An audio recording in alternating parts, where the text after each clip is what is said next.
ભરૂચ જિલ્લા ટ્રાફિક પોલીસની જાડેશ્વર ચોકડી પર મોડિફાઈડ બુલેટ બાઇક કાચવાળી ગાડીઓ વિરુદ્ધ દંડનીય કાર્યવાહી કરાઈ છે.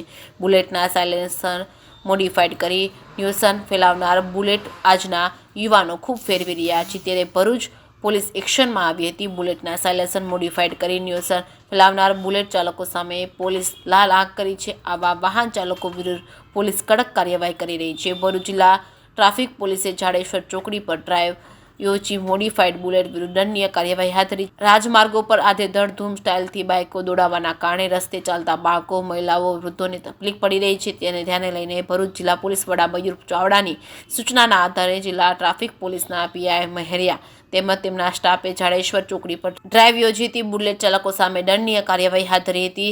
સાથે કાળા કાચ કરાવી ફરતા ફોર વ્હીલ ચાલકોને કાળા કાચ દૂર કરી દંડ ફટકાર્યો હતો. જે કેસની ગુજરાતી સાથે કેતન મહેતા, ભરૂચ.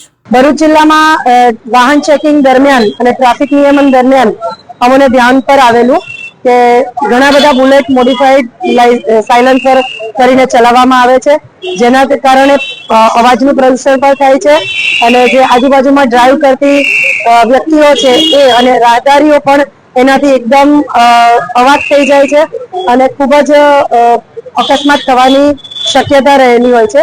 જે બાબતે એસપી સાહેબ શ્રી મયુર ચાવડા સાહેબને અમે ધ્યાન દોરેલું, જેના કારણે ખૂબ જ કડક કાર્યવાહી કરવાનું સૂચના આપેલી. જે સબબ આજે અમે લોકો જાડેશ્વર ચોકડી વાહન ચેકિંગમાં ઉભા રહેલા જિલ્લા ટ્રાફિક અને સિટી ટ્રાફિકની ટીમ દ્વારા આજરોજ ચેકિંગ થયું હતું. એમાં મોટા ભાગે ઘણી બધી બાઇકોમાં મોડિફાઈડ સાયલેન્સર મળી આવ્યા છે. તો તમામને સૂચના છે કે આ રીતના કંપની મેડ સિવાયના સાયલેન્સર ન કરાવો, અવાજનું પ્રદૂષણ ન વધારો. અને આ સાથે સાથે અમે કાળા કાચની પણ કામગીરી કરેલી છે કે જે ગાડી પર ઓવર બ્લેક ગ્લાસ હોય તેની અમે ફિલ્મ દૂર કરીને એ લોકોને દંડ કરાવેલો છે.